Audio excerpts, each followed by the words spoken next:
Tere tulemast kõigile! Mul on nii hea meel vaadata, et teid on täitsa palju, kes on täna kohal ja need, kes siis tagantjärgi vaatavad, et nendele ka väga tore, et olete olemas. Nii, mina nüüd kõigepealt sissejuhatuseks tahan teile paluda seda, et te oleksite, et kui te olete nõus sellega, et see salvestus mitte ainult ei jõua teieni tõenäoliselt homme, vaid et see saab ka üles riputatud sinna õpetaja õpivaramusse, mida ma suvekooli ajal tahaksin ka välja pakkuda alustavatele klassijuhatajatele või no kes tahavad liituda selle suvekooliga, et siis ei läheks see tänane salvestus nii-öelda ei jääks ühekordseks, vaid et sealt saaks veel vaadata. Ja teine, see kiusamise webinar on siis mõeldud mul läbi viia 30. mail, mis on seotud siis lastekaitsepäevaga ja olen plaaninud praegu jagada need 2 webinari niiviisi, et täna me räägime siis põhiliselt sellest, mida võiks teha klassijuhataja, mida võiks teisiti teha ja mida ei tohiks teha minu arvates, minu psühholoogi vaates. Ja järgmisel korral ja täna räägiksime ka kiusaja poole pealt vaadates, et miks kiusaja kiusab. Ja järgmisel korral siis tahaksime ette võtta kogu selle kiusatute temaatika ja rääkida siis sellest ka sellest traumast ja nii, nagu see üks sõna ka on. Ma ütlen ausalt, et ega ma päris kindlalt ei tea, kas eesti keeles ka nendes programmides nimetatakse seda ohvristamiseks, aga Soome materjalidest ja Põhjamaade teistest materjalidest on see sõna nagu siis, et kiusatu kui ohver, tema ohvriks tegemine, et sellest siis räägiksime järgmisel korral. Aga nüüd selle sissejuhatuseks ma tahan veel öelda, et kui teie isiklikult olete oma elus kokku puutunud kiusamisega, kui teie olete näinud kas oma klassis või oma sõprade hulgas kiusamist või olete kogenud kas seda näiteks oma kodus või õpetajate toas, ükskõik missugune kokkupuude teil on, siis ma usun, et teil on samasugune tunne, kui te nüüd ära unustanud seda enesekaitseks, nii-öelda alateadliku enesekaitseks ei ole, siis on teil samasugune tunne, ma kujutan ette, kui kõigil neil, kes sellesse olukorda satuvad, nad tunnevad nagu mürgitatuna, tunnevad ennast selliste mürgiste emotsioonidega keskkonnas, kus tegelikult see mõjutab absoluutselt kõiki. Ja mida rohkem ma olen terve maikuu nüüd kokku puutunud selle teemaga ja lugenud kõikvõimalikke asju, eelkõige just nagu ka Soome materjale, kus on hästi-hästi palju ka kättesaadav igasuguseid uuringuid ja toimimismudeleid ja otsides seda nii-öelda juurpõhjust, miks pärast kiusamisest rääkides ei ole võimalik ikkagi olnud psühholoogiliselt nagu seda juurpõhjust mõista ja miks minu vaatenurgast väga paljudel juhtudel klassijuhatajad, õpetajad, võib-olla ka koolis, ma ei ole nii tuttav, nii lähedalt tuttav Kiva kooliga Eestis, et mismoodi neid materjale Eesti koolides nagu käsitletakse, nii palju kui ma tean, nii palju ma olen saanud aru, et samamoodi on tegemist siin teatud niisuguse minu vaatenurgas võib-olla mitte nii-öelda kõige tähtsama põhjuse vastuastumisega. Nii et tegelikult on täna minul selline enda jaoks selline väljakutse, et ma tahaksin teid panna natukene teistmoodi lisaks sellele, kuidas kiusamist on siiani mõistetud, defineeritud, ka mõtlema. Ja ütlen ausalt, et selle niisuguse motivatsiooni ma sain 2 sündmuse tõttu. Üks oli Eesti, mis ka ajalehtedes ilmus, aga Facebookis oli ühe tüdruku ema palunud Eesti avaliku elu tegelastelt, põhiliselt näitlejatelt, lauljatelt sellist väikest videoklippi, et kiusamine ei ole okei ja minagi jagasin seda oma Facebooki lehel. Aga teine oli siis muidugi see kooli tulistamine Virdaranda oli vist selle kooli nimi Soomes, kus 12-aastane poiss, uus poiss selles koolis siis lasi maha tulistas 3 või 2, ma enam ei mäletagi, oma klassikaaslast ja kuidas see pani mind nagu üllatama, et kuidas Soome suurepärase nii-öelda õpilasabi või õpilashooldo, nagu seda nimetatakse, tugimeeskondade süsteemi puhul võis jääda siis 2 silma vahele see, et kooli tuli teisest väiksemast koolist uus poiss ja keegi ei saanud nagu siis teda toetada, aidata, et ju tal sai siis nagu karikas täis. Ja kuna ma olen ka kokku puutunud Eesti kooli tulistamisega Paala linna koolis nagu psühholoogina, mitte kohapeal olles ega ka kuna ma ei ole terapeut või psühhoterapeut, aga tagantjärele ühe projekti raames, siis ma pean ütlema, et see kõik puudutab mind täiesti niimoodi isiklikult ja ma tunnen ennast täiesti praegu sellise mürgitatud olukorras, et ühelt poolt motivatsioon on väga tugev ja teiselt poolt ma saan aru, et kogu see teema ikkagi ma ei saa sellest eemal hoida ja et see vägivallakultuur, mis Eestis on nii kodudes, ühiskonnas kui ka koolides sellisel kujul levinud, et ta mõjutab ka kogu seda kiusamise temaatikat, et lihtsalt sellel teemal on vaja rohkem rääkida ja teie olete nüüd mingis mõttes selline esimene seltskond, kellega ma tahaksin jagada seda nagu teistsugust arusaama tegelikult kiusamisest, et olengi täna veel vaadanud mitmeid lühifilme YouTube'is, mis on ka tehtud siin aastaid tagasi ja ühega ma tahaksin ka teiega alustada ja teid panna kohe päris alguses rühmades ka veidikese arutama, et te saaksite enda seisukohad välja öelda ja oma arvamust avaldada ja kui ma sissejuhatuseks veel ütlen, et siis kindlasti kõik me oleme kuulnud seda kiusamise nagu sellist klassikalist definitsiooni, et kiusamine on kas ühe või grupi inimeste tahtlik, teadlik, korduv vägivalla tegu, mida siis teatud objekti suhtes, tegelikult ka teatud rühma suhtes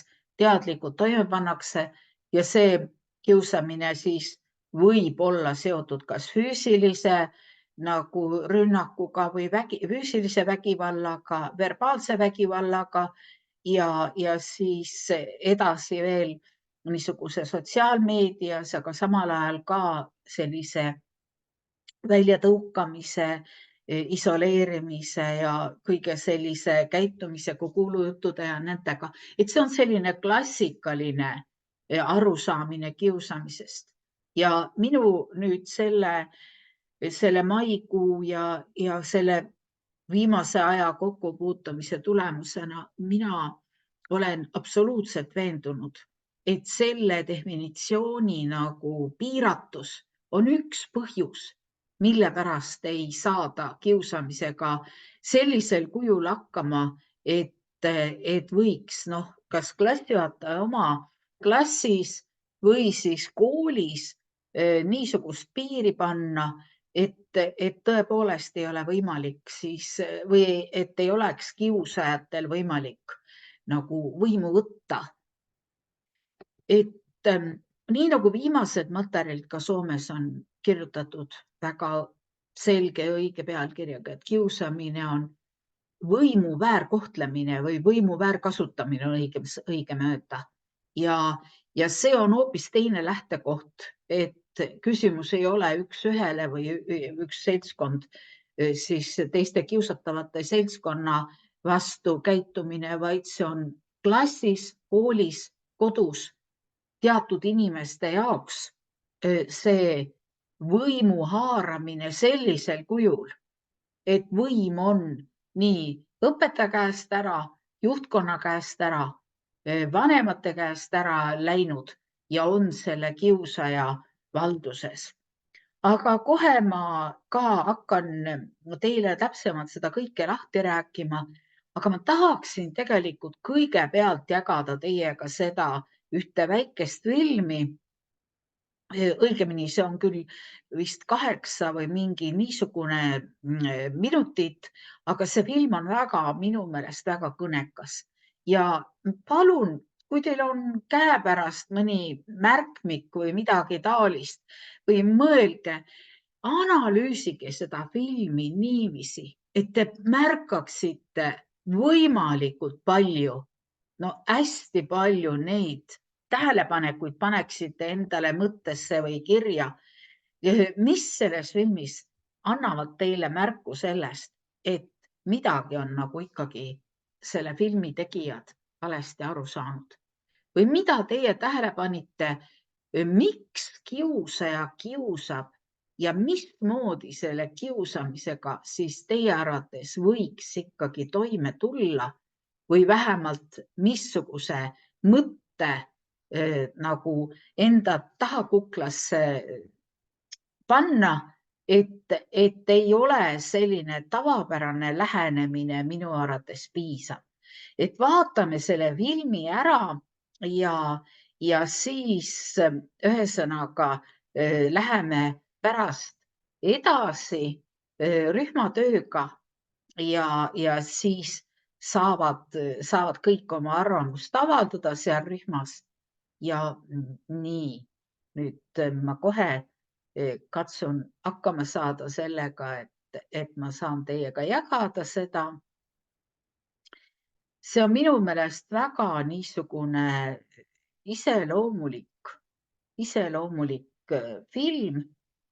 Nüüd ma pean vabandama, et miski on, aga nüüd vist peaks saama. Nii, ma loodan, et te näete ja panen selle mängida minutit. Vaadake hästi hoolega. See on minu silmade läbi väga tähtis. Pange iga väiksematki detaili tähele, mida siin filmis näidatakse. Et see on nüüd nagu muutuse algus on selle filmi pealkiri ja edasi me juba siis ei kommenteeri.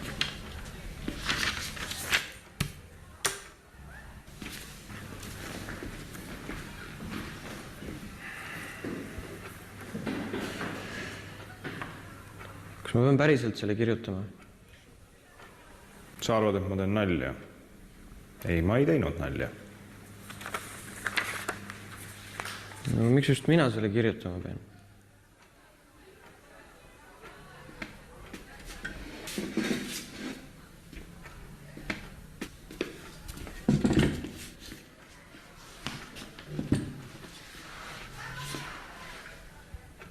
Tead, kes mulle täna helistas?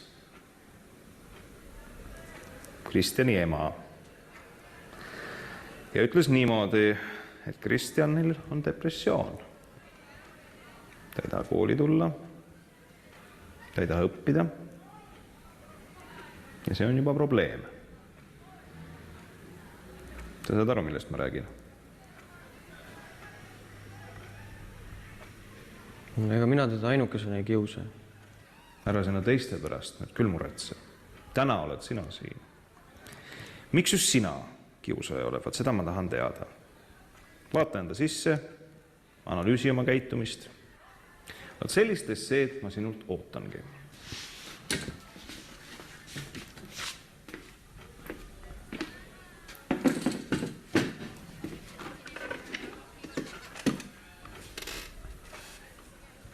No ega ma niikuinii ei... Enne me siit ära ei lähe, kui sa oled essee valmis kirjutanud. Meil on aega, me võime siin ka hommikuni oodata, kui sa seda soovid, et hakka parem peale.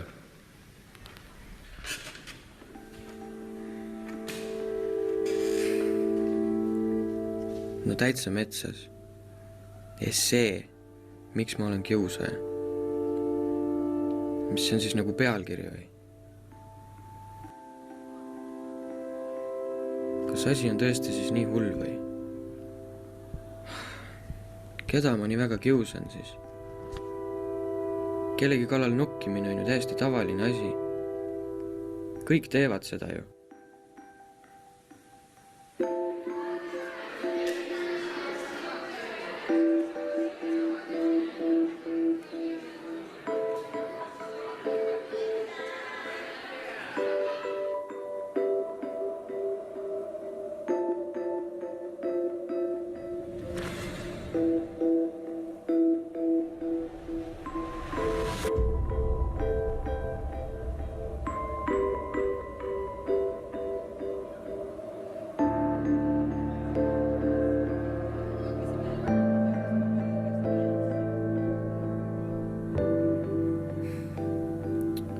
Võib-olla vahel lähen jah natuke üle piiri. No miks? Lõbus tundub. Mina ei tea. Kirjutan midagi. No hea tunne. Hea tunne on, kui teen kellegi kulul nalja ja kõik naeravad. No miks nad siis naeravad?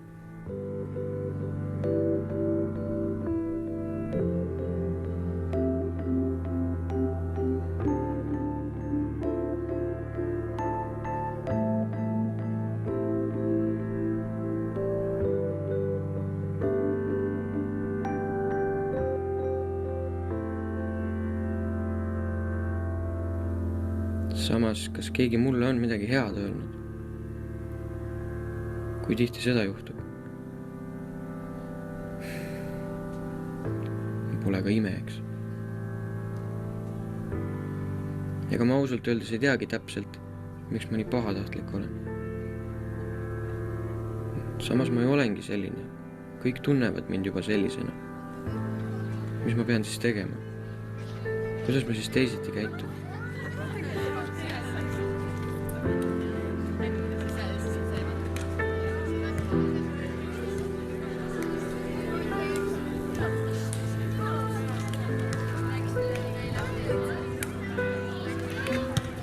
Tatte, on ratast proovida? Ei anna või? Võtan siis.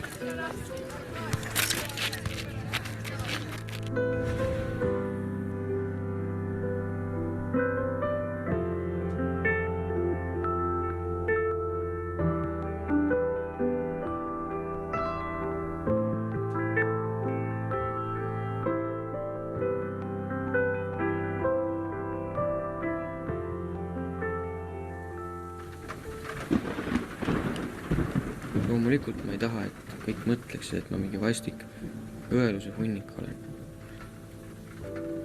Kõik niikuinii mõtlevad seda, ma tean.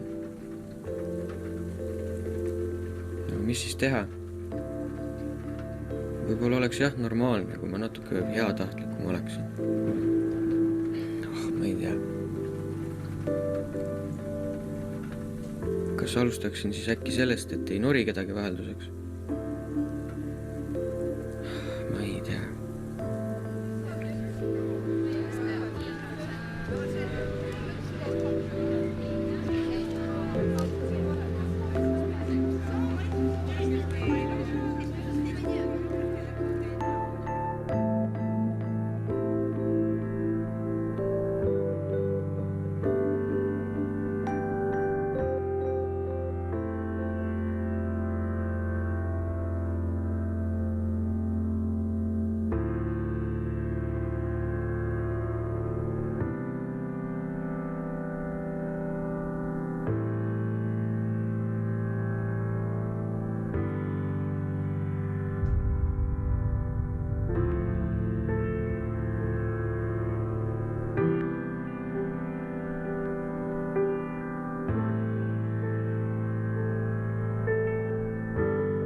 Saan aru jah, et ma ei ole mõnede inimeste elu koolis lihtsaks teinud. Korra olen ka mõelnud, et mis tundega nad kooli tulevad või mida nende vanemad mõtlevad.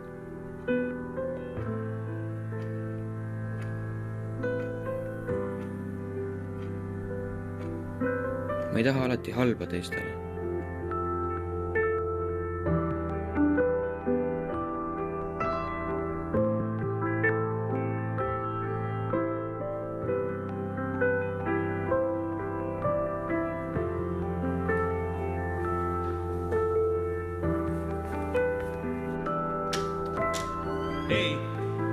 Ei, kus sa lähed?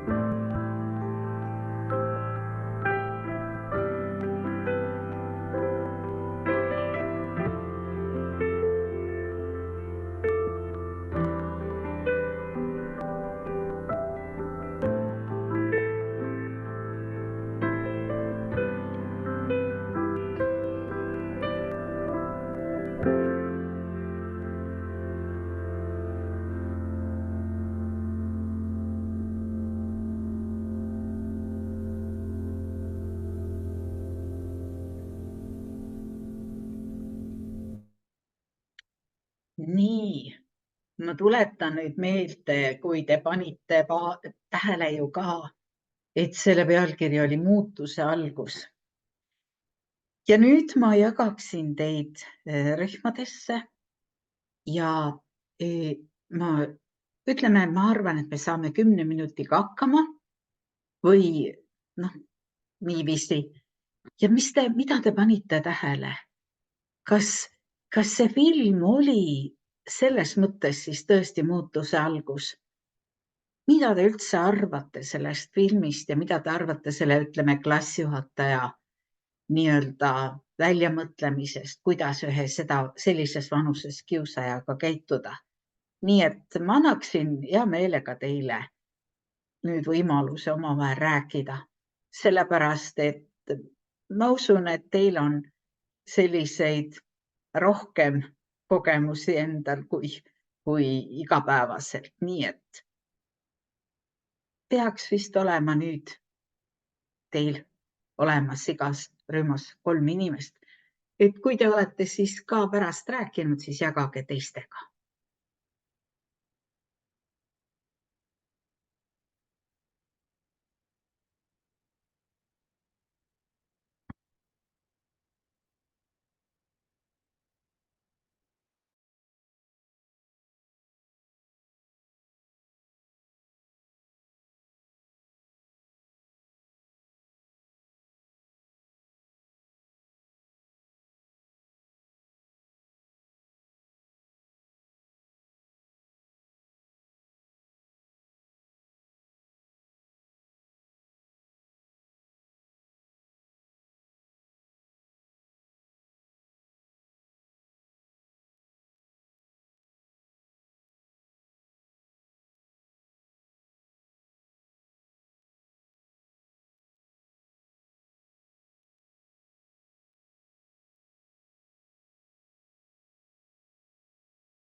Kas Marika on seal praegu?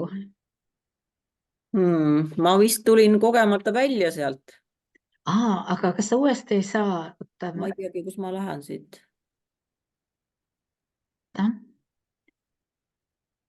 Kuule, aga teises rühmas on, ma ei oska sind tagasi panna. Ma saatsin sind praegu teise rühma, vaata, kas sa saad minna.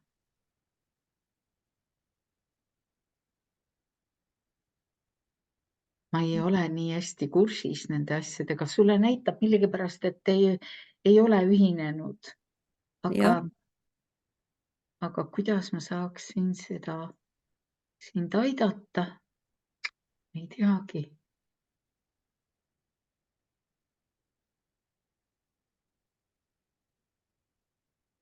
Nii.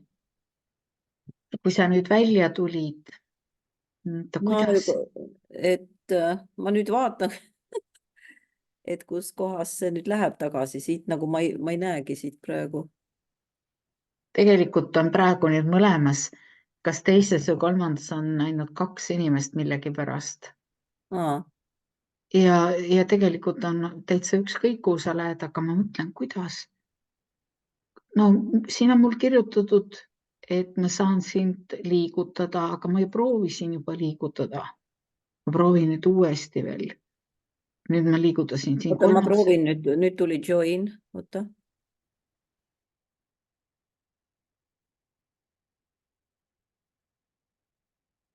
Nii, väga tore.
Nii, tere tulemast tagasi kõigile.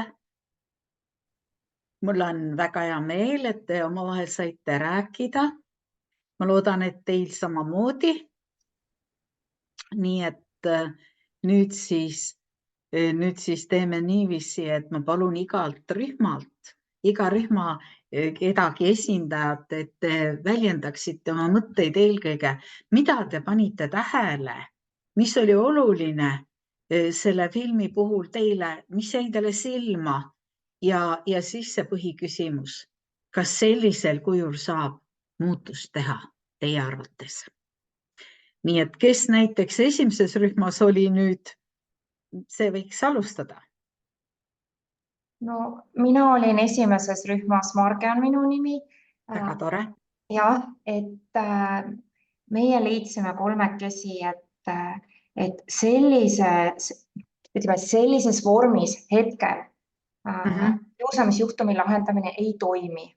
See võis võib-olla toimida mingi 10, 15, 20 aastat tagasi, aga kindlasti hetkel see nii ei lahenda probleemi, sest kiusatav võib igal hetkel kirjutada, ma vabandan, aga läheb ümber nurga ja jälle hakkab see kiusamine pihta.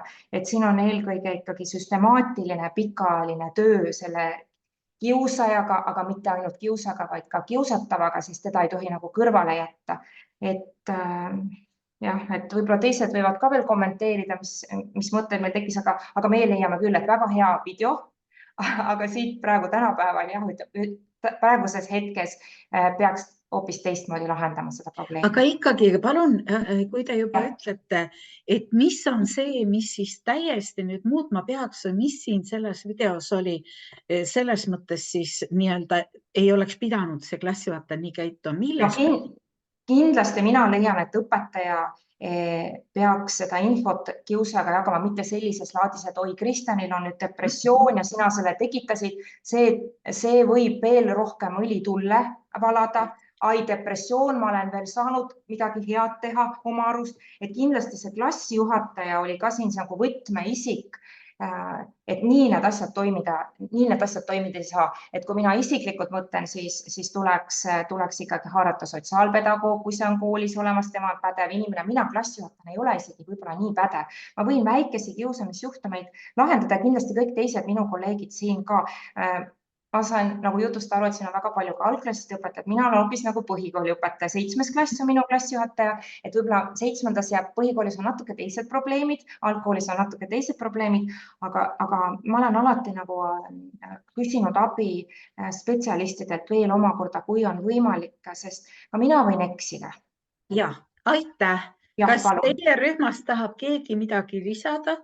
Mis jäi välja toomata, mida te tähele panite ja ma veel küsin ka selle lisaküsimuse, et kas teil tekkis hüpotees, miks see kiusaja kiusab või mida te tähele panite peale nüüd klassijuhatajaga seoses, et kui esimesel rühmal enam ei ole midagi tahtmist öelda, siis võime edasi minna. No, ma võin ainult kommentaariks öelda, et kiusajal endal olid ka suured probleemid. Nii, kus te seda võtate? Sellepärast, kuidas ma kirjutasin endale üles, et mis minul viga on, et ma nii õel olen või kuidagi ta seda mainis, et mulle tundub, et ka keegi ei astu, või selles mõttes, et ka keegi ei näe minus head. Kõik näevad minus, et ma olen see paha poiss ja oi kui naljakas, aga tegelikult keegi ei näe ka, et võib-olla minus on mingi hea pool. Mulle tundus, et see asi, et see on praegu hetkel, mis veel tuli meelde. Väga tore, suur tänu. Nii, kes nüüd järgmise rühma esindajana tahaks mõtteid avaldada?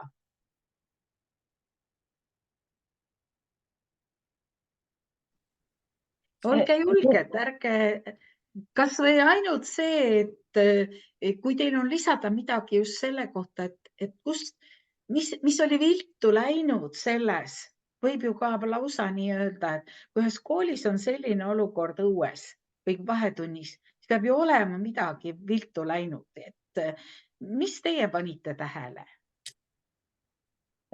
No mina olin teises rühmas. Me mõtlesimegi lõpuks selle peale, et kui nüüd oli see pealkiri, et muutuse algus, et siis see võibki olla see väga väike algus, et kui ta tõesti siis suutis ise mõelda selle peale, et oi, et ma peaksin midagi muutma. Aga kindlasti ei suuda see muutus minna nagu edasi selle õpilase sees üksinda ilma mingisugust lisatuge saamata, nagu enne ka oli, et kaasata sotsiaalpedagoogi või psühholoogi või kedagi. Aga mis see sotsiaalpedagoog või psühholoog siis teie arvates nüüd võiks teha või teda aidata? Kui olukord on nüüd nagu sellisel kujul, nagu meil selles filmis siin näidati?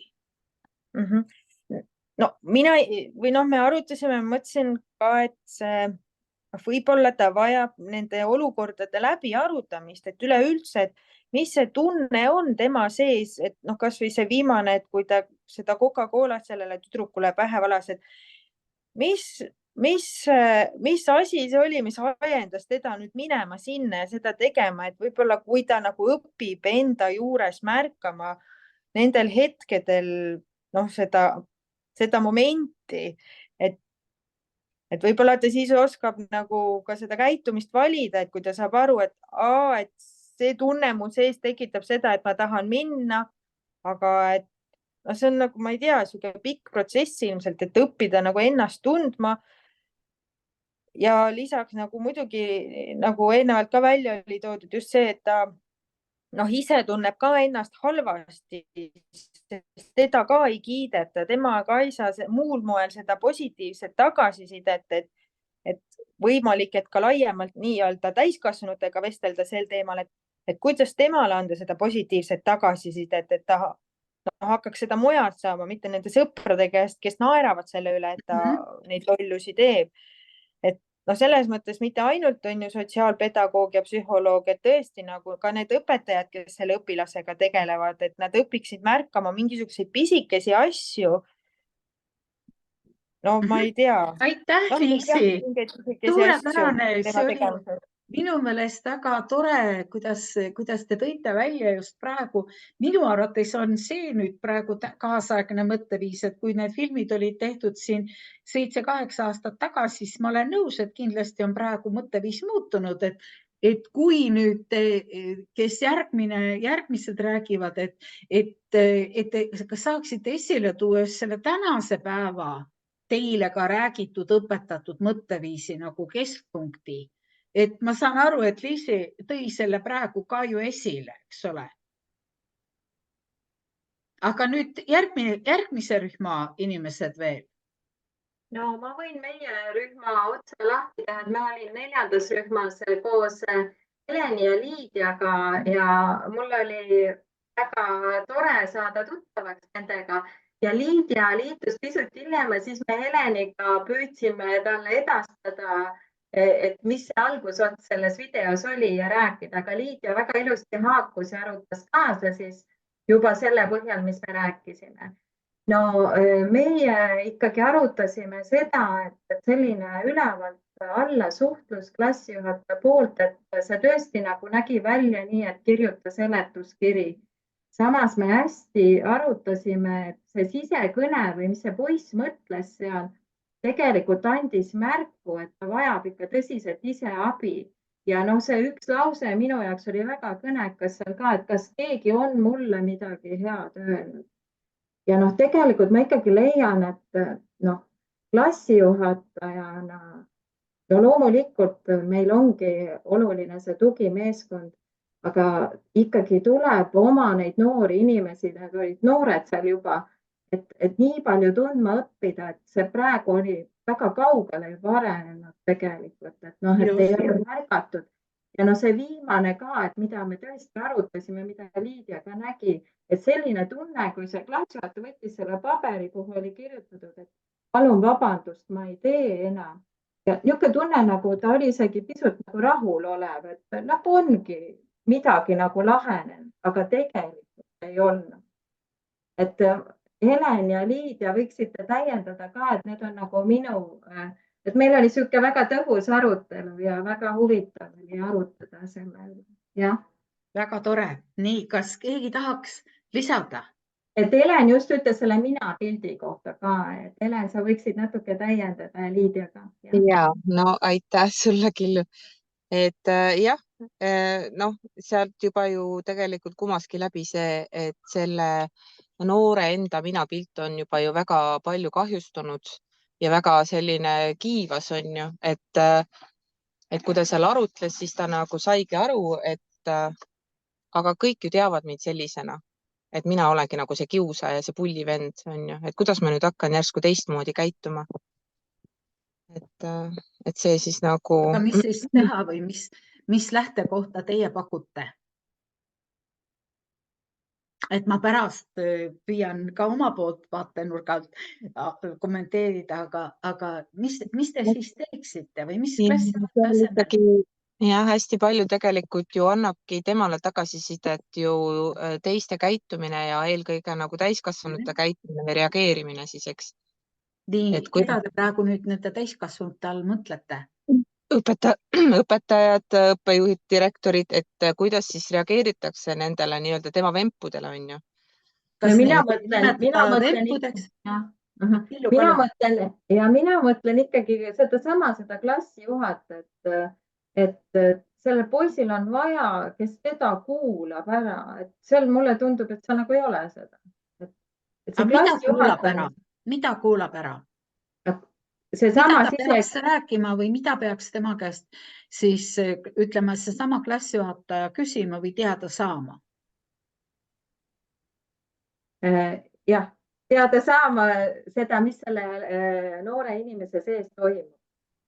Et see klass, ma segan tegelikult- vahele, et kas see klassijuhatajal, ma ei tea, linnas võib-olla on suured klassid, et kas ta kunagi oligi jõudnud selle lapsega nelja silma vestlusele, noh, laps ta on juba nooruk. Kas ta kunagi üldse on jõudnud selleni ja kas ta temast teab ka midagi rohkemat, mis seal taga on? Et mina igapäevatööelus ju tihtipeale on seal kodused probleemid, neil on noorte enda suhteprobleemid, silma paista tahab iga noor selles eas, midagi peab ta ikka olema, kui õppimisega ei paista, spordiga ka mitte või kunstis või võib-olla on ka sõpru vähe või seal on miljon põhjust tegelikult. jah, aga kui me nüüd ikkagi võtame selle ühe niisuguse keskse võtmeküsimuse, et millest me peaksime alustama, et seda tüüpi kiusamisele ikkagi kuidagi piir panna, et lähtekoht peaks olema selline, mis hakkab toimima ja et mida teie, kas te jõudsite nii kaugele, et mis see lähtekoht siis peaks olema?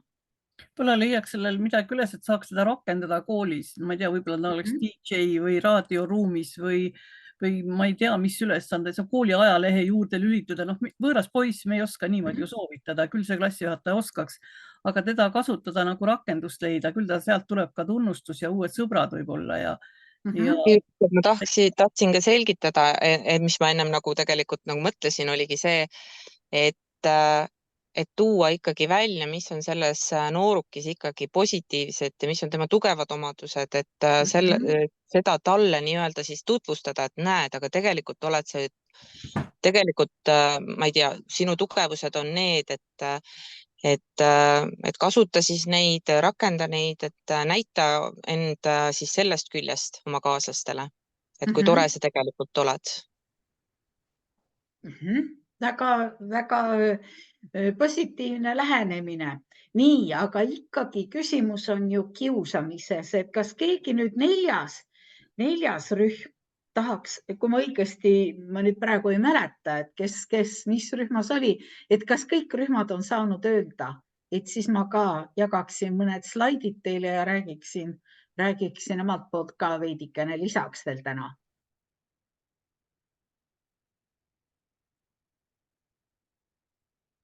Nii kõik on nüüd vaikselt. Meie olimegi neljas rühm, me segasime lihtsalt kolmandale vahele.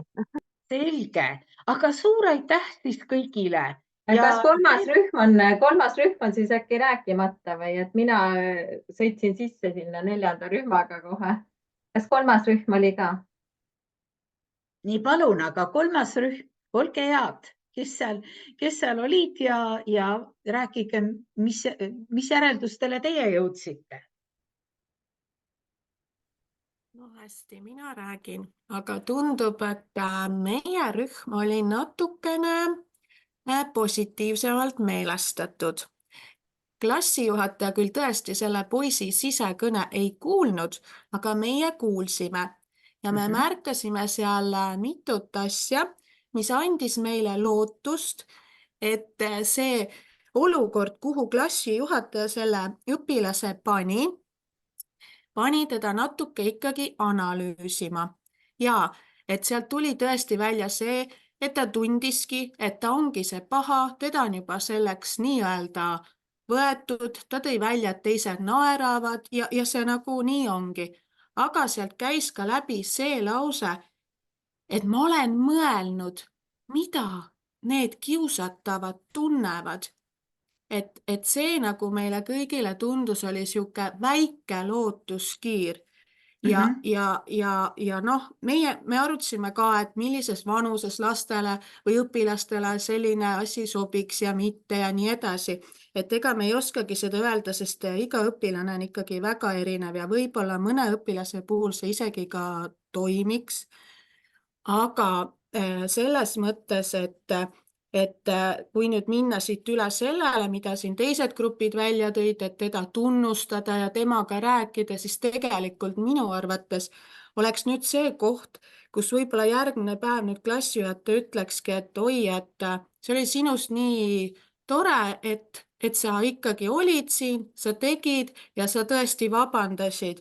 Et ma nagu tunnustada kas või selle eest, et ta seda väikest asjagi tegi ja võib-olla läbi selle ta saaks ka selle lapseni natuke jõuda, öeldagi, et mida sa tundsid, mida sina mõtlesid, et no see on niisugune uitmõte. Aga selles suhtes jah, et meie olime natuke positiivsemad.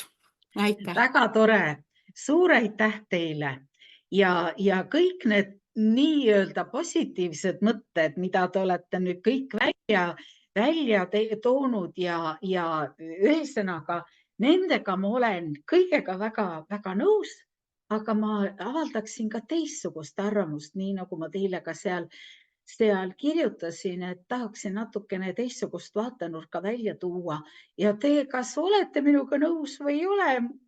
Noh, ütleme, ma lihtsalt sissejuhatuseks ütlen, et ma olen otsinud mitte ainult nendest raamatutest, mis on siin välja antud ja mitte ka ainult nendest Soome materjalidest, tõesti nagu vastuseid nendele küsimustele, et see üks põhiküsimus on, et meil on nii palju materjali, miks siis ikka see aidanud kõik ei ole kiusamist tõkestada, et milles on see põhiküsimus, et kiusamist on isegi Soomes tuuakse välja 10% või rohkem veel, kuigi see on tulnud ju alla see protsent, aga Eestis on see ikkagi väga suur, kas see on 1/5 või lausa iga 4. õpilane on kiusatud nende erinevate uuringute järgi täna hetkel, mitte 10 aastat tagasi. Et viimane oli siin alles hiljuti ju mingi Õhtulehe Ekspress ja teiste artikleid on olnud ja uuringuid on ka tehtud Eestis, kuigi mitte nii väga palju, aga et see kõik ma nüüd siin lähen algusest nii kiiresti edasi, et see kiusamise definitsioon, mida ma ütlesin ja siis ka need kiusamise erinevad vormid, et siin ju ma ei tea, kuidas teie seda enda jaoks olete mõelnud, aga need kiusamise vormid on ju kõik olemas ja need kõige rohkem, millest me täna ju ei jõua ka rääkida ega ei räägigi praegu, on seotud ju sotsiaalmeediaga ja selle tõttu ma tahaksin nüüd selle teise vaatenurga välja tuua. Te olete väga positiivsed selle kiusaja suhtes. Ja ma saan aru, et teil on üks selline lähtekoht, miks te nii positiivsed olete.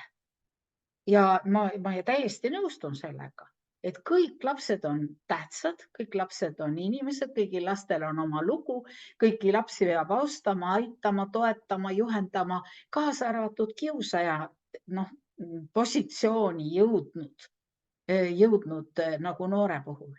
Aga teiselt poolt vaadates, me Soomes viimase aja materjalid ja Norra, ma ei hakka neid nimesid praegu, ma tegin täitsa, lugesin ühte analüüsi, mis puudutab erinevaid sekkumismeetodeid ja mõtlesin alguses, ma räägin teile, et millised on need nagu erinevad nagu vaatenurgad, mis praegu siis on tähtsad, need on viimase paari aasta analüüsid, aga kõlama jäi tegelikult kogu nende analüüside puhul see, et me peame lähtuma kiusamises ikkagi laiast süsteemsest plaanist ja pärast ma näitan teile ka ühte Jyvaskyla nagu tegutsemismalli punkte, aga ma kõigepealt tahaks kommenteerida seda, et teie tagasisidena praegu ei toonud välja ühte asja, et see poiss hoolimata kõigest sellest positiivsust oli hakkama saanud ja oma teekonnal, siin on mõned näited, väga mitmete vägivallategudega. Kiusamine on tegu. Kiusamise tagamaa on selle kiusaja enda vägivaldne kohtlemine võib-olla kas kodus või koolis või kõik see, mis te rääkisite, ma olen sellega täielikult nõus ja ma olen täielikult nõus, et on vaja, et õpetajad tunneksid seda last või klassijuhataja tunneks seda noorukit last, milline on tema kodu. Ja kui me vaatasime juba, milline pluus tal seljas oli, siis võis ju arvata, milline tema kodu on. Ma olen korduvalt rääkinud väga paljude poistega, kes koolis on kiusatavad. Tuleb üks meelde, ainult ma viitan, kelle isa oli Soomes tööl, sama vana umbes nagu see poiss. Ja igal nädalavahetusel, kui ta Eestisse tuli, ta peksis kodus mitte ainult poissi, kellel koolis ei läinud hästi, vaid ka poissi ema. Ja poiss oli tuntud koolis kui jalaga lööja. Nii et kui mina külalispsühholoogina temaga rääkisin ja jõudsin sinna, et ta tunnistas seda üles, et ta lihtsalt ei kannata teistmoodi välja, et sellisel juhul küsimus ei ole ju lihtsalt rääkimises. Küsimus on selles, et selle kiusajani peab keegi niisugusel kujul jõudma, et kas psühholoog saama nagu tõeliselt teada, mis on selle kiusaja taust. Aga peale selle on kiusajale vaja kohale jõuda, et ta on teinud selliseid tegusid, mille tulevik võib olla vastasel juhul. Mitte ainult see, et tema vanemad, ma täpselt ei jõudnud seda uurida, ega ma ei arvagi, et ma pean teadma, kuidas Eestis on, aga Soomes on küll igal juhul niimoodi, et kas siis mingil hetkel on see väärkohtlemise tulemusena vanemad peavad maksma trahvi või lastekaitse ja politsei avavad nagu sellised erilised toimikud, see on Eestis tõenäoliselt täpselt samamoodi ka täna. Siis, kui mina olin koolis psühholoogina, siis sellisel juhul võis väga väikeste laste nagu kiusamisjuhtumid jõuda juba politseisse ja nüüd ma toon ühe sellise nagu märksõna, mida ka viimastes Soome materjalides rõhutatakse, on see autoriteedi olemasolu, mis kiusamisele paneb piiri kas klassis, koolis või üldse selles piirkonnas. Olen kokku puutunud küla erinevate noormeeste või poiste omavahelise kaklusega ja küsimus on tegelikult karistamatuse tunde tekkimises. Seda, et loota kiusaja peale, kes on ise kasvanud üles vägivaldses keskkonnas, et tema hakkab nüüd äkki empaatiliselt aru saama, mis ta sellele tüdrukule tegi, kellele ta Pepsi-Colat kaela kallas, et see tema empaatia võiks nagu mõtisklustega tekkida, siis siin minnakse valet teed. Psühholoogias ei ole see võimalik. Kui inimene on ise kogenud vägivalda, siis selle vägivalla kogemise tulemuseks peab tema tundlikkus ja tema empaatiavõime selles mõttes nagu vähenema, et tema jaoks saab tähtsaks see, et ennast kaitsta. Ja selle vähenemise, selle empaatiavõime vähenemise tulemusena ei ole tema võimeline mõtisklustega koos ainult üksinda jõudma sinnani, et hakkab uus muutus. Selles mõttes ma mitte ei nimeta seda klassijuhataja käitumist vanamoodsaks, vaid nimetan naiivseks. Ja kahjuks ma pean ütlema, et väga paljudel juhtudel olen ma kokku puutunud ka koolis olukorraga, kus kiusamist ei võeta tõsiselt ja neid tegusid, mida kiusaja toime paneb, ei võeta sellisel kujul tõsiselt, et tema karistamatuse tunne ei kasvaks. Kui me vaatame siin, selles filmis oli tegemist olukorraga, kus oli need 3 noormeest, kes seal olid esile toodud. Nende jaoks oli koolis olnud seda tüüpi nii-öelda jutumärkides mõistmine või pehme keskkond, mis oli lubanud neil kasvada karistamatuteks noorteks meesteks. Ja kui nad ei kohta nüüd veel lähiaastatel seda tüüpi nagu autoriteete, ükskõik kas eelkõige just nagu sellist rühma reegleid, rühma võimu, rühma autoriteete, kes takistavad nende kiusavat käitumist, siis sellisel juhul võib nende saatus olla samamoodi väga keeruline, nagu neid protsente välja tuuakse, mis kiusajatega võivad juhtuda, kui see karistamatus ja see arusaamine ei jõua nii kaugele, et see kaasneb see ühelt poolt teadmine, et ma võiksin teisiti käituda, teiselt poolt hirm ka selle ees, mis juhtub, kui ma ei lõpeta ka salajast kiusamist ja kolmandalt poolt ka see teadmine, siis mis on väga selgeks tehtud kõigile selle klassilastele või selle koolilastele, et mida endast kiusamine kujutab, et kiusamine võib kiusatule lõppeda, mitte ainult depressiooniga, vaid ka enesetapuga. Väga hulludes olukordades. Nii et selle slaidi kõige tähtsam mõte on see, et kiusamine ei ole nagu mingisugune sisetunne või midagi taolist, kiusamine on tegu. Et üks nagu pool on sellest, et me peame mõistma kiusaja kujunemise teekonda ja me ei räägi praegu lastest, kellel on tegemist selliste väga tõsiste häiretega, isiksushäiretega, me räägime tavalisest lastest, kelle tõttu, et nad ei ole kogenud sellist takistavat mõju enda selle kujunemisteel, võivad kujuneda sellised oma võimu näitavad tähelepanu ja sellist plaksutamist või aplausi teenivad karistamatusega noored, aga nad on kasvanud siis nii, kus ei ole olnud reegleid, kus reeglid ei ole toiminud, kus ei olnud autoriteete, kus ei ole olnud häid suhteid ja kus ei ole olnud sekkuvaid pealtvaatajaid, nii nagu siis ainus variant tegelikult ka, mida väga rõhutatakse, et kiusamise teod saavad tekkida tegelikult siis, kui on olemas need sellised erinevad rollid täidetud, nii nagu siingi oli näha, et on see põhikiusaja nii-öelda, aga me võime ka väga hästi küsida, kes nendest kolmest, kes selles filmis esile toodi, oli nagu nüüd selle kiusamise protsessi või selle kiusamisteo nagu kõige suuremad taganttõukajad või õlitulle valajad. Ja küsimus ongi, mida nüüd erinevate uuringutega ka on välja toodud, on see, et kiusaja lastakse käituda sellisel kujul, nagu tema see sisemine psühholoogiline olukord, ma kohe jõuan selle slaidi juurde ka, mis temale jälle on tähtis ja mille pärast ta niimoodi käitub, vägivaldselt käitub.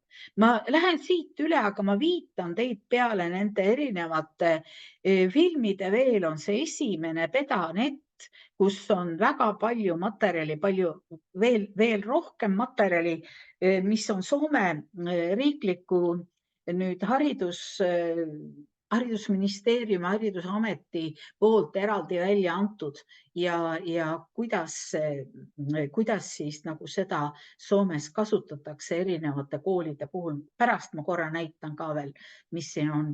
Nii et tulles nüüd tagasi selle juurde, et kiusaja teemaga seoses on olemas kaks poolt. Ühe poole te tõite väga ilusasti välja. Ma olen sellega kõigega nõus. Et keegi ei ole temaga eraldi võib-olla üldse teda tundma õppinud, keegi ei ole teda tähele pannud, keegi ei ole andnud klassijuhatajaga erinevad õpetajad, ei ole leidnud temas võib-olla juba pikki aastaid neid selliseid erinevaid tegevusvõimalusi, kus ta saaks ka tunnustust. Võib-olla tal kodus on samamoodi, et ta on juba saanud selle pahapoisi sildi ja peakski leidma nüüd keegi teise alternatiivina, selle positiivse tema arendamise alternatiivina need tegevused, mille eest ta saaks tunnustust. Aga seda poolt ei tohi ära segada sellega, et see teine pool on see, et teda on vaja takistada, mitte ainult teda, vaid kogu seda kiusavate, temaga koos käivate kiusavate isikute gruppi on vaja takistada arenemisest sinna, kus tulevik võib olla lausa nii-öelda trellide taga. Ja kiusajatest kasvavad välja väga tihti inimesed, kes ise oma peres täpselt samamoodi seda vägivalda tulevikus pereisana edasi annavad, lihtsalt ainult sellel põhjusel, et keegi kuskil ei ole tema autoriteedina teda takistanud neid tegusid toime panemast. Nüüd, kui siis veel tuua välja siit mõned mõtted, kas keegi tahab midagi kommenteerida või kui te ei ole minu seisukohaga nõus, siis palun öelge julgelt välja või kirjutage chatti. Et ma lähen praegu siis edasi ja need teod, eks, millest me siin nüüd räägime, mida on vaja takistada, need teod võib-olla kõige raskem kiusamise variant ongi see, kus võim on klassis kiusaja ja mitte ainult kunagi üksinda, vaid ka selle tema nii-öelda seltskonna käes, nii et eriti just need uued inimesed, nõrgemad inimesed, kiusamise puhul tuuakse just välja ka, et need inimesed, kes ei suuda ennast kaitsta või kes on kuidagimoodi pehmema loomuga, kuidagi väljapaistvad, kuidagi teistsuguse mõistva, soojema väärtuste ja elupõhimõtetega, keda on kodus kasvatatud nii, et igat inimesega on vaja hästi käituda, on vaja viisakas olla, on vaja toetada teisi inimesi, mitte halvasti käituda, siis tavaliselt need inimesed jäävad ju selle kiusajate grupi nagu ette nii-öelda. Ja kui siis ei ole mitte kedagi, kes astuks nende valitud kiusatavate inimeste või ühe inimese kaitseks välja, kui selles klassis või koolis ei ole üles ehitatud seda tüüpi nagu autoriteetset meeskonda.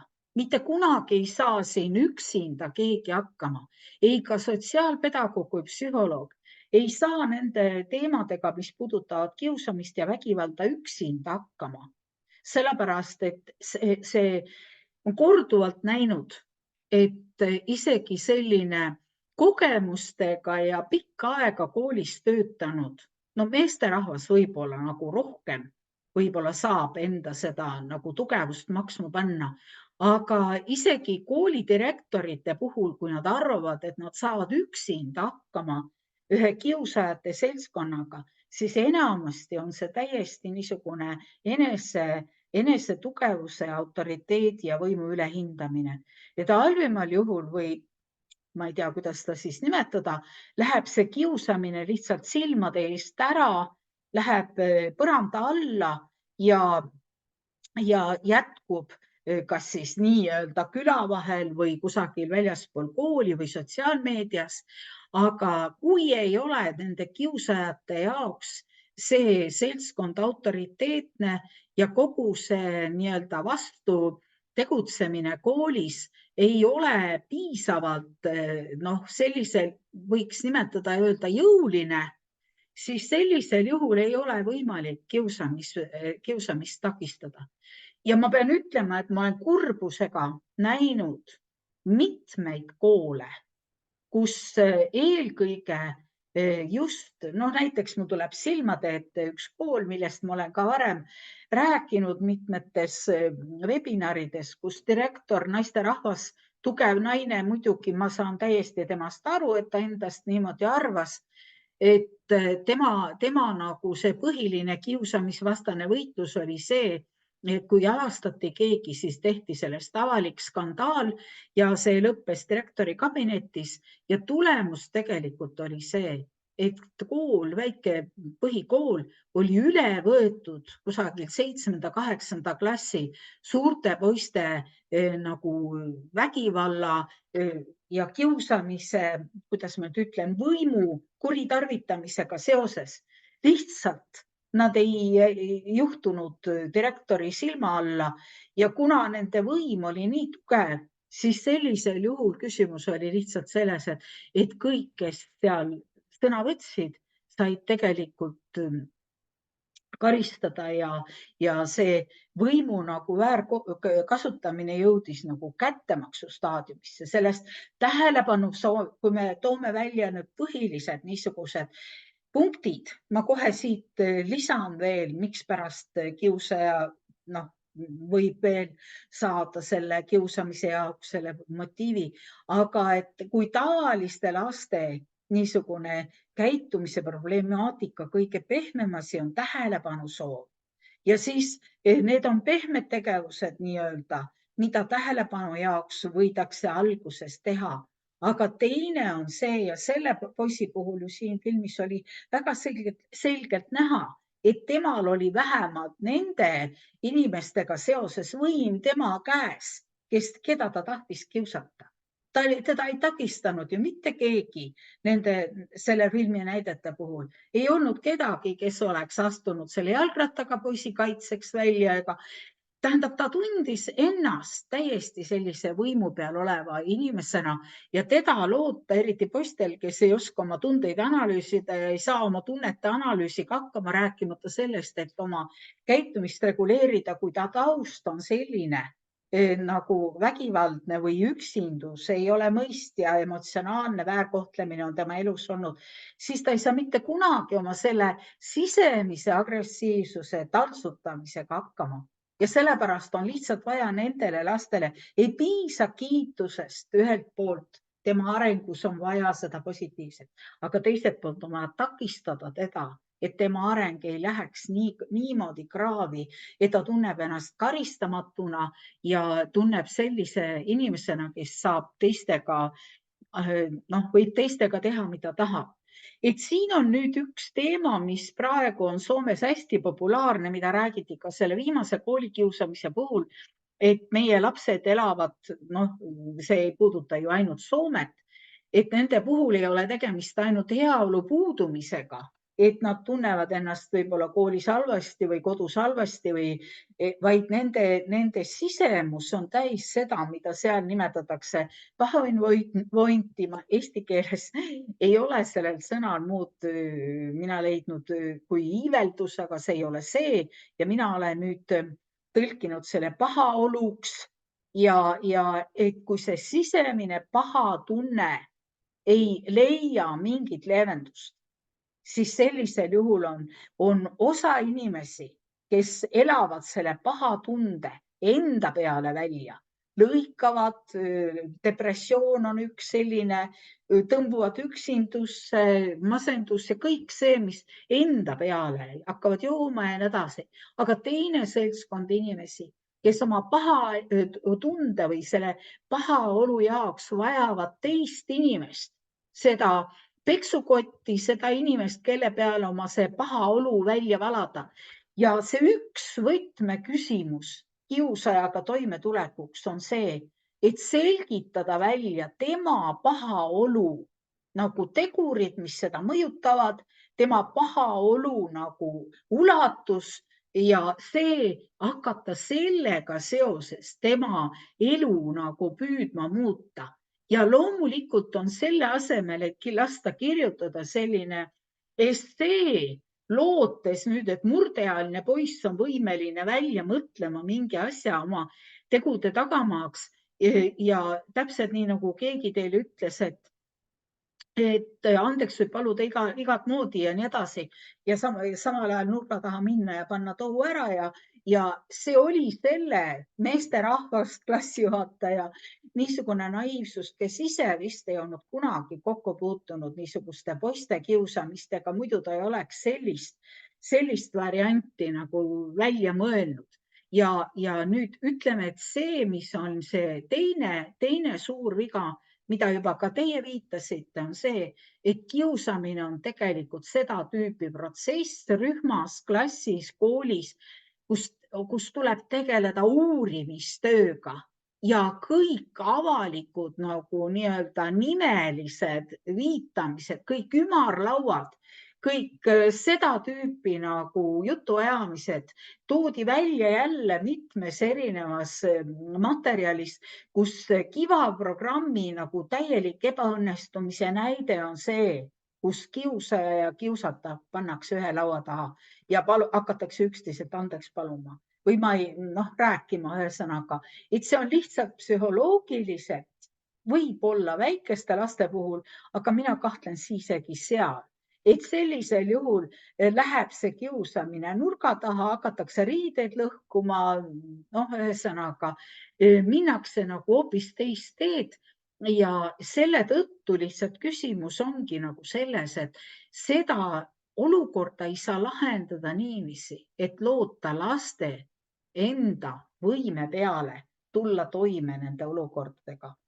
Ja nüüd siin on toodud veel põhjusi, miks pärast see kiusaja võib võib kiusata, on tema lapsepõlve probleemid ja tema ennast võidakse koolis kiusata. Olen korduvalt näinud olukordi, kus keegi suurem vend on kiusaja oma väiksema vennaga seoses, aga see võib ka tagurpidi keerata, kus tuleb välja, et väiksem vend on kodus nagu väga nunnutatud ja selline eriline paipoiss ja tänu sellele vanem vend hakkab seda väiksemat venda kiusama ja keegi muidugi ei kahtlusta, võib rääkida igasuguseid jutte, näiteks see konkreetne näide, mis minul mitte kaua aega tagasi oli just see, kuidas see vanem vend käis rääkimas direktori juures väga ilusat juttu, kuidas tema kaitseb ja hoiab oma nooremat venda, aga tegelikkuses oli täiesti vastupidi. Ja sellepärast ma ütlen veel kord, kiusamisest ei saa rääkida avalikult nimedega. Alates klassijuhatajatest, kõigist õpetajatest ja sellest tulles ja siis lõpuks kohe ma näitan teile seda tegutsemismudelit, mida Soomes on nagu kõigis koolides kohustuslik vaja välja töötada. Ma ei tea, kuidas Eestis on, ma saan aru, et Eestis on mingi 30 või 40% kivakoolidega seotud, kui ma õigesti mäletan, et ma ei tea, kas kivakoolide puhul on see tegutsemismudel ka vaja välja töötada koolipoolselt, aga et see tegutsemismudeli järgi toimimine tähendab tegelikult seda, et kõik koolis ja kaasa arvatud lapsevanemad on seotud kiusamise mitte ainult ennetamisega, vaid kogu selle kiusamise nagu keskkonna nagu sellise ühelt poolt tundmisega, põhimõttelise tundmisega, teiselt poolt sellega, et ollakse võimeline igapäevaselt sekkuma ja kaitseks välja astuma nende inimestega seoses, keda siis nähakse kiusatavat. Ja oli minul ehmatav lugeda kõigist nendest materjalidest, mida ma olen lugenud, et need on väga suured protsendid, kus lapsed ütlevad ka peale juba need täiskasvanuks saanud inimesed, kes tuletavad meelde oma kooliaja mälestusi.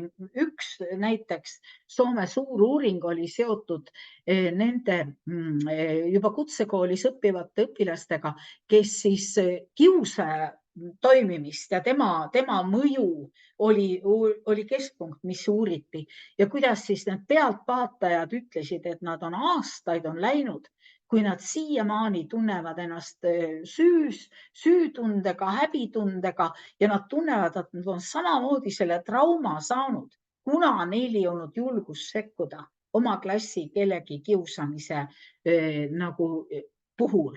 Ja selle tõttu lihtsalt ongi see, nüüd ma lihtsalt näitan teile ja jätan selle ette, kes on võimeline ju ka soome keeles lugema või see on nüüd üks nendest kiusamistoimintamallidest või tegutsemismallidest, mis igal koolil peab olemas olema ja antud juhul on tegemist Jyväsküla linna nagu sellise linna juures oleva nagu arendusmeeskonnaga, kes aitab siis koolidel seda tüüpi neid tegutsemismalle teoks teha ja kõike erinevaid niisuguseid planeerida, siis seda tugevdada, neid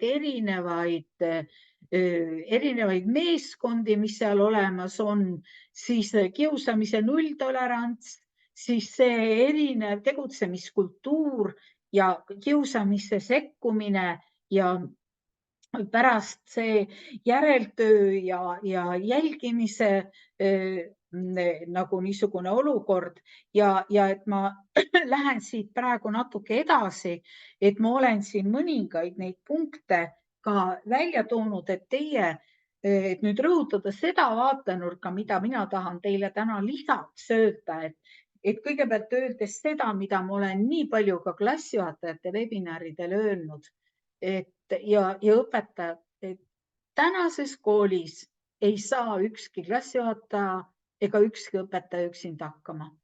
Ta ei saa hakkama ka niiviisi, et ta räägib vahel oma muredest kellelegi. Ainus võimalus on see, et toimub meeskonnatöö. Isegi kui selles meeskonnas ei ole rohkem inimesi kui 2 inimest, siis igal juhul on see meeskond olemas, klassijuhataja abi, on olemas klassijuhatajate omavaheline meeskond koolis, on olemas tugimeeskond koolis, kellega iga klassijuhataja ja õpetaja saab koostööd teha ja on olemas ka lapsevanemate poolt selline toetav meeskond. Kui koolis on palju kiusamist, siis võiks see lapsevanemate toetav meeskond olla iga klassi juures. Ja nüüd see viimane asi, millega seoses te nägite ju ka siin selles filmis, murdeealist mõjutab ainult tema enda vanuseliste sõprade või kaaslaste suhtumine ja see tema või teie, ütleme, klassikaaslaste või sõprade või teiste õpilaste nii-öelda kaitseks välja, kiusatute kaitseks väljaastumine või kiusamisse sekkumine on paljudes koolides, nii nagu mina olen seda kogenud. Ja võib-olla tõesti ma tahaks väga loota, et tänasel hetkel on asjad paremad, kuigi kuskilt ju Eestist mingitest artiklitest ega viimastest materjalidest ka siin on uuringuid tehtud, seda kuskilt näha ei ole, et kiusamine on vähenenud nagu väga palju, vaid pigem minu vaatenurk ja miks ma seda ka räägin, et loodetakse valedele asjadele ja see valedele asjadele lootmine on positiivsusega lähenemine ilma tõkete panemiseta. Ja võt see meeskond nagu siin on, et see ennetustöö ja sekkumine, et on olemas koolis iga kindel meeskond, kes ja vastutav isik, juht, kes juhib kogu seda kiusamisvastast tööd koolis. Soomes on, Eestis vist on ka, kuigi ma kahjuks pean ütlema, minu kogemused politseiga ei ole olnud väga meeldivad selles mõttes, et politsei on paljudele selliste või ei ole sellistele murdeealistele karistamatutele kujudele tihtipeale autoriteediks. Ja siis võib-olla ongi küsimus selles, et ka politsei peab meeskonnana kooli tulema, mitte ainult üksikisikuna ja kui tema autoriteediks ei ole, siis see jutt ju, mida ka politseinik või näiteks Soomes on olemas sellised koolitreenerid, kes tulevad kooli lisaks veel, kes aitavad siis õpilasi omavahel nagu teatud meeskondi luua või aitavad siis nendel klassijuhatajatel või Soomes kuraatoritel lastega niiviisi nagu ühistööd teha, et julgustada neid kaitseks välja astuma, julgustada neid sekkuma, julgustada ja teadvustama seda, et pealtvaatajad tegelikult, mina paneksin lausa number 1, on need, kes kallavad õli tulle ja tänu pealtvaatajatele, ükskõiksetele, mitte sekkuvatele, muuseas ka õpetajatele, mida ma olen ka väga palju kogenud ja sellest ka väga palju kirjutatakse. Ja alles ma vaatasin ühte, ma ei mäleta nüüd, millal see Anu Välba saade oli, kus üks kiusamisest vabaks, selle Lillakarude loo vist ühingu esinaine rääkis oma kiusamislugu, kus tegelikult oli just nimelt küsimus õpetajate sekkumises, õpetaja kaitseks väljaastumises. Et kui seda ka ei ole, siis sellisel juhul ei ole võimalik takistada kiusamist. Nüüd edasi on kogu see uute õpilaste kooli tulemise teemad ja need tähtsad tegevused, omavaheline tutvustamine. Sellest ma tahaksin pikemalt rääkida klassijuhatajate suvekoolis ja kuidas, mida siis ette võtta, et klassis oleks vähem ka konflikte ja kuidas kaasata lapsevanemaid nüüd erineva klassi mikrokliima loomisel ka sellesse lapsevanemate meeskonda. Nii et see nüüd nagu, mida teie ütlesite veel kõik see tunneteõpetus või sotsiaal- või psühhosotsiaalsete ja emotsionaalsete oskuste õpetused, ükskõik siis, kuidas seda siis ka nimetada. Ja see on nagu teine asi, see on selle arendustöö üks asi on kiusamise ärahoidmine, kiusamisse sekkumine, kiusamiste protsessi ennetamine ja jälgimine ja see seura või see seire, aga teine on siis see õpilaste arendamine ja õpilaste arendamine, nüüd nende turvalisuse, suhtlemisoskuste arendamine on nagu teine teema hoopis. Need on nagu paralleelselt olemas. Ja nüüd eraldi, mida mina tahaks ka rõhutada veel seda, et kõik need sellised avalikud jutuajamised, mis ei käi selle arendava liini alla.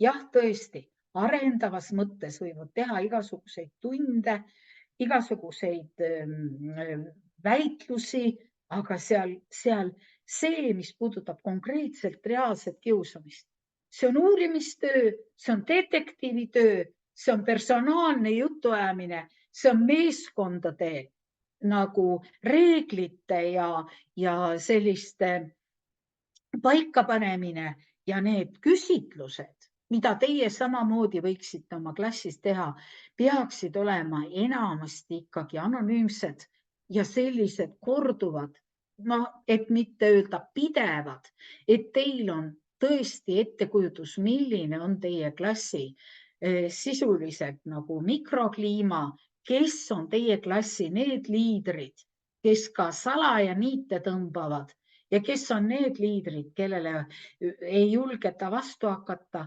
Ja see, kui on näiteks olemas selline ütleme kast või nii-öelda, kuhu võib salaja panna oma küsitluse vastuseid või välja mõelda, võib-olla siin on mingisugune selline nõuanne nüüd sellest Kiva kooli liikumisele, et kuidas moodi ikkagi täpselt neid küsitlusi läbi viia.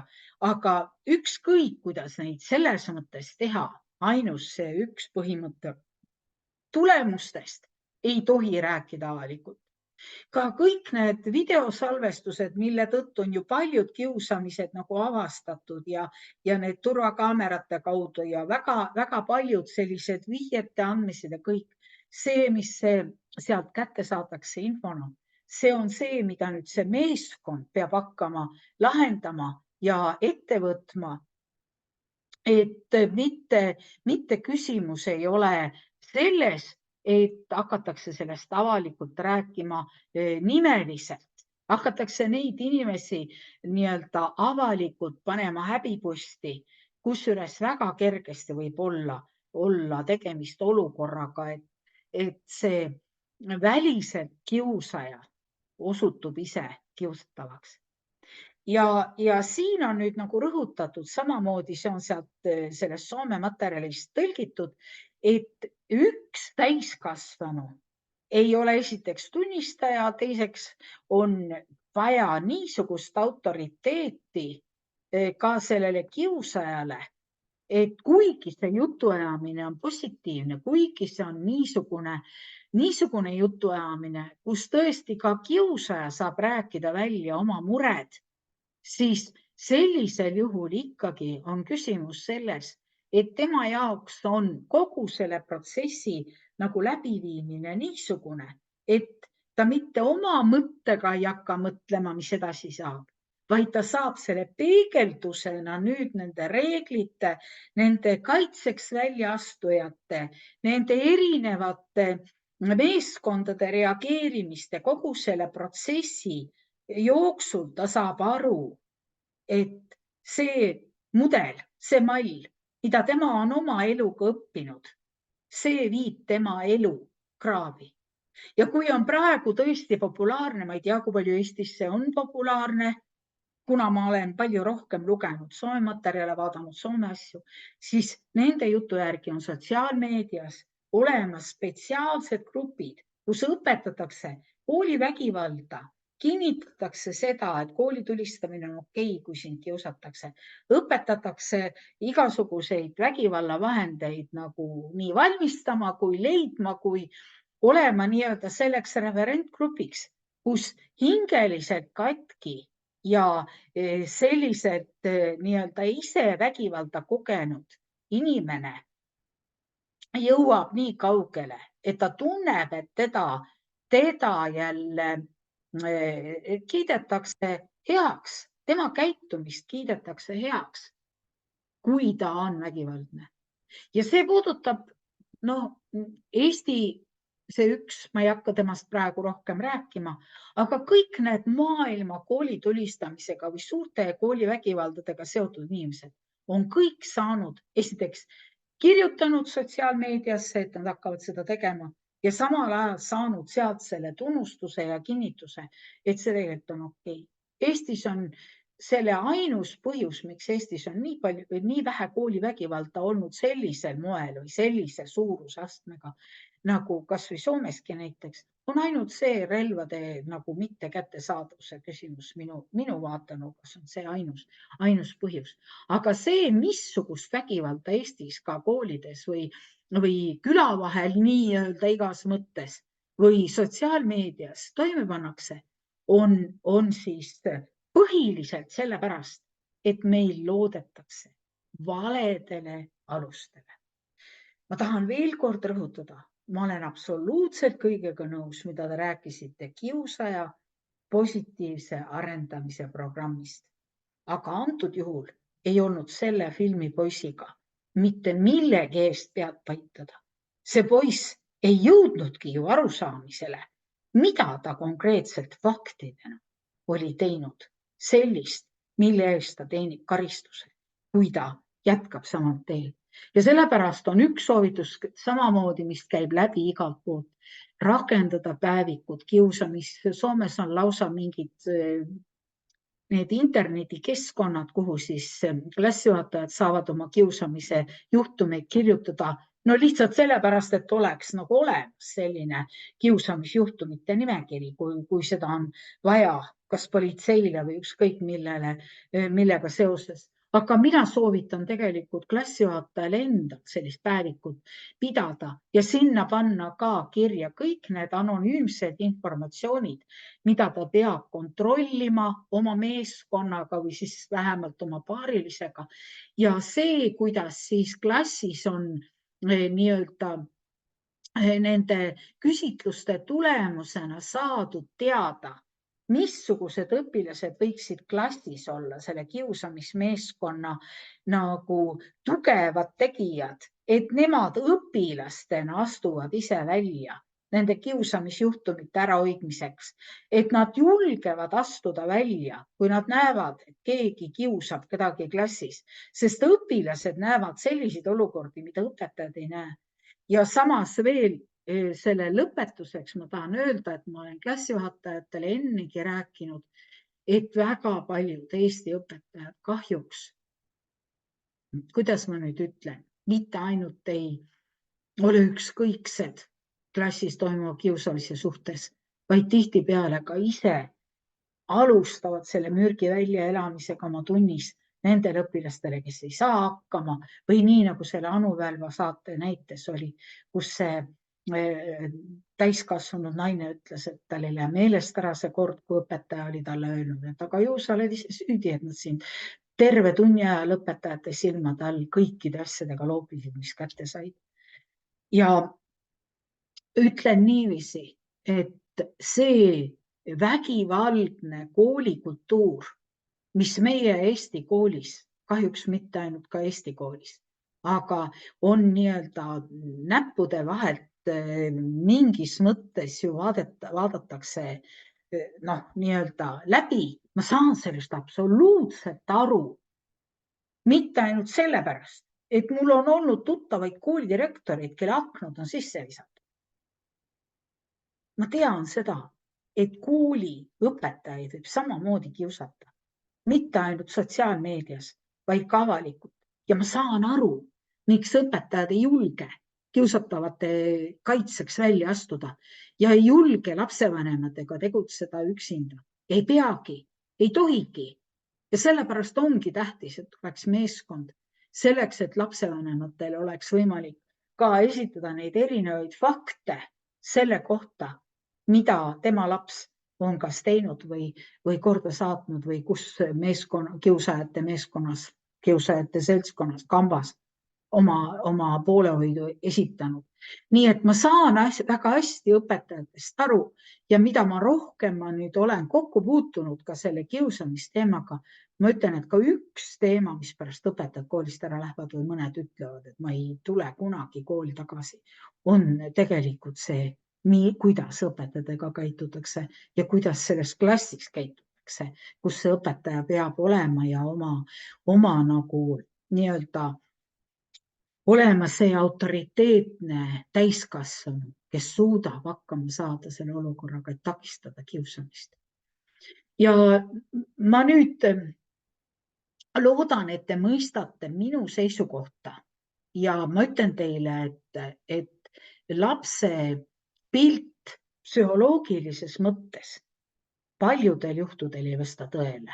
Ja selle kohta on hakatud nüüd ka ikka väga palju rohkem nagu arvamust avaldama. Järgmisel korral ma räägin ka teile sellest, kuidas juba väikesest lasteaiaajast peale nagu nii-öelda kasvavad sellised oma võimu maksma panevad inimesed, noored, lapsed ja kuidas nende jõudmine kooli, kui koolis ei ole ka oota neid ees reeglid või nagu niisugused autoriteetsed täiskasvanud, kuidas nad jõuavad olukorda, kus teised lapsed hakkavad nende pärast kannatama.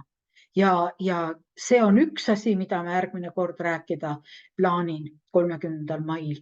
Ja teine asi on see, mismoodi nagu nüüd see trauma, mis kiusamisega kaasneb, miks see nii totaalselt inimese elu mõjutab ja mitte ainult nendel, keda kiusatakse, vaid ka nendel, kes on pealtnägijad või kes ei julge astuda kaitseks välja ja see märksõna ongi see, et ei ole mitte kedagi kaitsjat ja kui seda ei ole, siis see trauma on väga tõsine või need teod, mis järgnevad selle trauma tõsidusastmele võivad olla sellised, et me kõik oleme ehmatatud, kui me neid tegusid kõrvalt näeme.